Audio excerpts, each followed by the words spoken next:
ألذ وأطعم وأسرع كريم كراميل هتعمليه.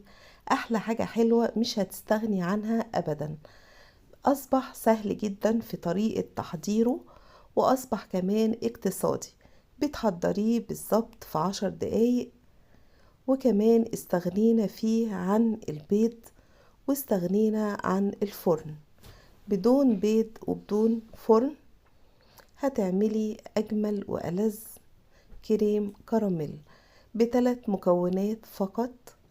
هيديكي نتيجة ممتازة، والقوام زي ما انتوا شايفين كريمي وناعم جدا. أتمنى تجربوه وإن شاء الله هيعجبكم. جربوه واكتبوا رأيكم في الكومنتات والطريقة بالتفصيل. أتمنى تنوروني وتشوفوها على القناة.